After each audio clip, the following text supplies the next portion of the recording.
Caso você já tenha vivenciado situações parecidas como essas, onde você se desregulou emocionalmente, onde foi muito difícil se estabilizar, fica aqui comigo. Nós vamos conversar sobre regulação emocional.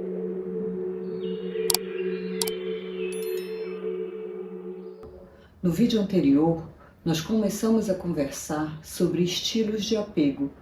E nós havíamos determinado que o estilo de apego a ser conversado seria o desorganizado. Por que o desorganizado? Porque ele é mais complexo.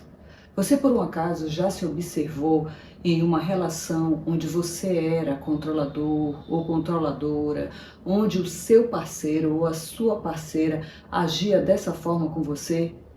De repente, explosões de raiva, de ira, e daqui a pouco pedindo desculpas, se desculpando, então aceitando as desculpas após uma crise ou uma explosão do seu parceiro ou parceira. Caso você já tenha vivenciado situações parecidas como essas, onde você se desregulou emocionalmente, onde foi muito difícil se estabilizar, fica aqui comigo, nós vamos conversar sobre regulação emocional. É esse o motivo do nosso canal. Eu havia compartilhado com vocês uma das minhas paixões, que são os vídeos, as séries e o quanto eu gosto de estudar. E eu acabo relacionando ou analisando os personagens das séries e filmes que eu assisto. Eu havia publicado e compartilhado sobre o artigo que havia saído da Marilyn Monroe, onde neste artigo eles explicam, eles fazem uma autópsia psicológica dos comportamentos dela, de toda a vida, de toda a biografia, e eles chegam a conclusões diagnósticas frente a todos esses estudos, a toda essa busca biográfica da Norma Jean, que é o nome verdadeiro da Marilyn.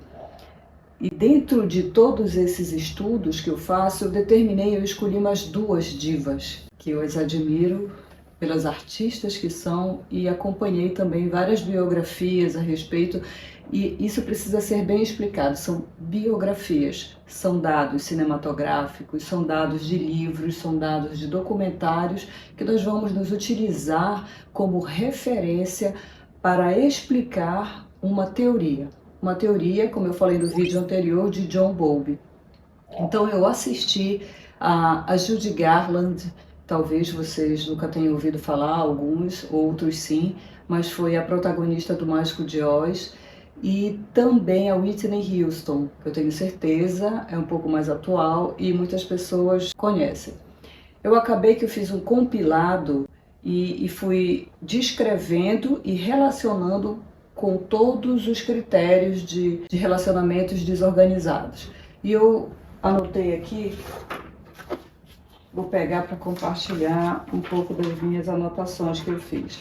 Então, relacionando os dados de vida, dados de biografia e a cinematografia das três divas, o que é muito comum e é bem pertinente: o abandono ou ausência parental e abusos de diversas ordens.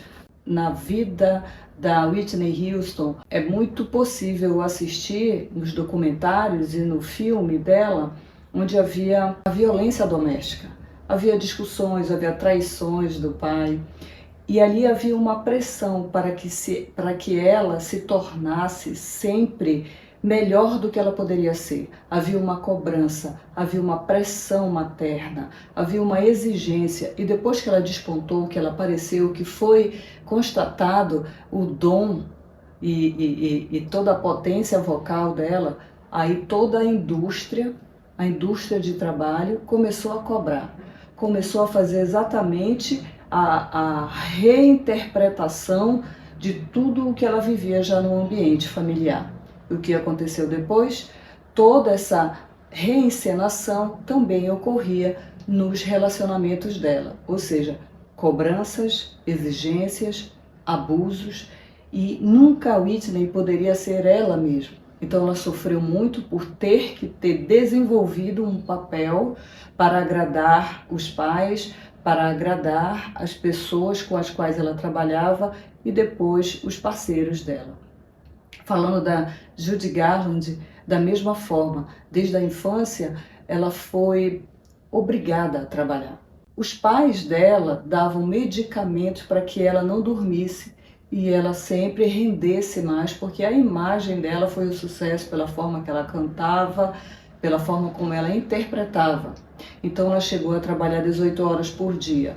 Isso era contínuo. E os pais dela estavam na indústria, junto à indústria, para tornar toda aquela relação de trabalho bastante abusiva. O que aconteceu depois da vida adulta? Ela mais uma vez reencenou, reinterpretou a mesma situação nociva, onde ela tinha que agradar, tinha que ceder aos apelos parentais para ser amada, para ser querida. Então ela fazia isso também dos relacionamentos amorosos. E ela veio a falecer após a quinta relação dela. E isso foi bem trágico. Então, tanto a Whitney Houston quanto a Norma Jean e a Judy Garland foram divas que foram cobradas, exigidas, tanto no ambiente familiar, onde não houve apoio, acolhimento, onde não houve cuidado, não houve compreensão, e sim exigências, cobranças, negligências. E elas três, todas três, reinterpretaram tudo o que viveram no ambiente familiar, no ambiente de trabalho e no ambiente relacional. Então isso tornou o estilo de apego totalmente desorganizado, e isso foi devido aos engramas, ou seja, às conexões do início na sua infância. Relacionamentos abusivos na vida adulta, o que mais que eu observei? Medo intenso de abandono. E ao mesmo tempo que elas tinham o medo do abandono, elas provocavam situações para que confirmassem que sim, elas seriam abandonadas. E ficavam naquele ciclo de eu tenho certeza que eu serei abandonada, então de alguma forma eu vou criar situações para que isso ocorra e valide a minha certeza. E por isso os relacionamentos e as relações eram bastante conflituosas. A autoimagem instável, elas nunca se achavam boas suficientes, belas suficientes, sempre precisavam da aprovação, o cabelo, o rosto, como estavam vestidas, e isso gerava nelas uma crise de identidade, onde quem eu sou de verdade? O que eu sou? Eu sou um produto para agradar quem está comigo, ou eu sou eu mesma? Quem eu sou?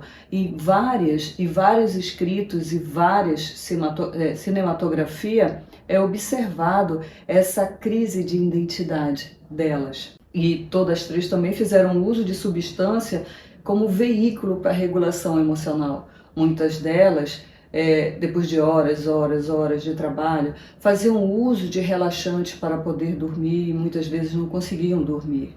Faziam uso de substâncias para se regularem, porque viviam num ambiente tão instável, um ambiente tão rígido, tão tenso, onde elas eram cobradas a serem um personagem que foi criado para ser aceito, para ser amado, que depois toda aquela tortura, aquela tormenta não cessava, não se tranquilizava, e elas faziam uso de bebidas alcoólicas e outros relaxantes e substâncias.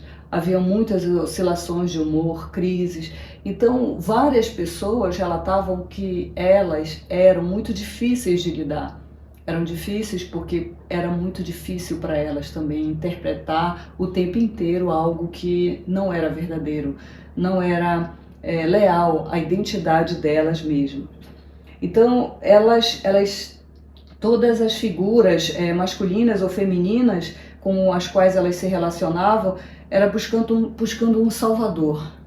Ou elas buscavam um salvador para retirar, na verdade, aquela criança, que ainda que elas fossem adultas, ainda que elas estivessem adultas, havia um fio que ligava todo aquele engrama de abuso, negligência, medo do próprio cuidador, medo da própria pessoa que era referência de acolhimento e de cuidado. Então, havia uma ligação direta desse engrama da infância na vida adulta. Então, o tempo inteiro elas ainda buscavam por esse salvador, por esse cuidador. Por quê? Porque nós, seres humanos, nós nascemos para pertencer. Nós precisamos pertencer a um grupo, a alguém, a um par, para garantir a nossa sobrevivência como filhotes humanos. Nós dependemos das pessoas, nós precisamos sobreviver. E por isso nós encenamos, nós agradamos para ser validados e merecer esse cuidado e merecer esse amor. Que mais que eu encontrei aqui? Comportamentos autodestrutivos, sensações crônicas de vazio, reencenação de traumas de relacionamentos. O tempo inteiro elas reencenavam com os seus parceiros e nenhuma delas teve menos de 2, 3 parceiros. Algumas tiveram relações confusas por conta dos abusos que tiveram sobre a sua própria sexualidade, e isso também não foi validado. Então, o que eu pude observar, estudando, lendo e depois conjugando com teorias de toda essa história, essa biografia das divas, foi que muitas pessoas, não tão clássico como elas são, como elas foram, não tão clássico, mas muitas pessoas vivenciam tudo isso, tanto que se identificam com as artistas, gostam das músicas. É muito interessante, mas tem 2 músicas que eu vou colocar aqui, que na verdade elas cantam e interpretam como se fossem os sonhos delas, como realmente elas queriam que fossem a vida delas. Isso é muito nostálgico, é muito triste, porque é um resgate da infância. Elas querem o tempo inteiro resgatar a segurança e a proteção que não tiveram na infância. Como eu falei no vídeo anterior, nada disso é uma sentença. Nós podemos trabalhar com relação a esses engramas que foram formados lá na infância e nos relacionamentos primários. Todos esses engramas, eles são maleáveis, porque nosso comportamento, nossa postura, nossos relacionamentos são baseados em todas as estruturas neurais que nós desenvolvemos com quem nós convivemos. E as nossas estruturas neurais, elas são plásticas, elas são passíveis de modificação, são passíveis de remodelação. Claro, não é fácil, mas também não é impossível. Fique comigo.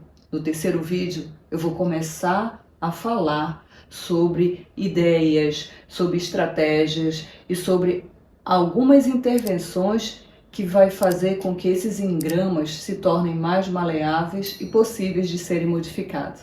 Muito obrigada por estar comigo.